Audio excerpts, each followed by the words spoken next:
তুমি রবে নীরবে হৃদয়ে মম। অভিনেতা রাহুল অরুণোদয় বন্দ্যোপাধ্যায়ের অকাল মৃত্যুর ঘটনায় শোকস্তব্ধ টালিপাড়া। তবে শোকের পাশাপাশি উঠে আসছে একাধিক প্রশ্ন এবং ধোঁয়াশা। ঘটনার প্রকৃত কারণ এখনো স্পষ্ট নয়, আর সেই অনিশ্চয়তায় বাড়িয়েছে উদ্বেগ।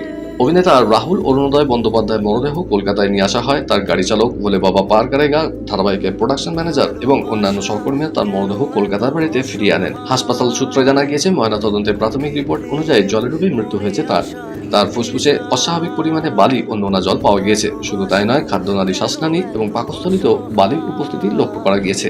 ময়নাতদন্তের প্রাথমিক রিপোর্ট সামনে আসার পর সেই প্রশ্ন আরো গভীর হয়েছে। জানা যাচ্ছে, জলে ডুবেই মৃত্যু হয়েছে অভিনেতার এবং দীর্ঘ সময় তিনি জলের তলাতেই ছিলেন। তাহলে এতক্ষণ তাকে উদ্ধার করা যায়নি কেন?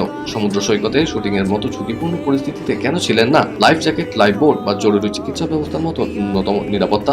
চোখের জলে চিরবিদায় জানানো হলো অভিনেতা রাহুল অরুণোদয় বন্দ্যোপাধ্যায়কে। বিজয়গড় থেকে তার মরদেহ নিয়ে যাওয়া হয় কেওড়াতলা মহাশ্মশানে, যেখানে পরিবারের ইচ্ছা অনুযায়ী সম্পূর্ণ ব্যক্তিগত পরিসরে অনাড়ম্বরভাবে অভিনেতার শেষকৃত্য সম্পন্ন করা হয়। স্বামীকে শেষ বিদায় জানিয়ে শ্মশান থেকে বেরিয়ে আসেন তার স্ত্রী প্রিয়াঙ্কা, সঙ্গে ছিলেন তার ছেলে সহজ।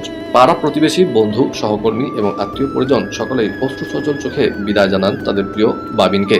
শ্রদ্ধা জানাতে উপস্থিত ছিলেন টলিউডের এক ঝাঁক তারকা: সায়নী ঘোষ, প্রসেনজিৎ চট্টোপাধ্যায়, কৌশিক গাঙ্গুলি, চূর্ণী গাঙ্গুলি, শ্রীলেখা মিত্র, অনন্যা চট্টোপাধ্যায়, রুকমা রায়, অঙ্কুশ হাজরা, রুদ্রনীল ঘোষ, ইন্দ্রাশিস আচার্য সহ আরো অনেকেই। তাদের উপস্থিতিতে কেওড়াতলা মহাশ্মশানে উপচে পড়ে ভিড়।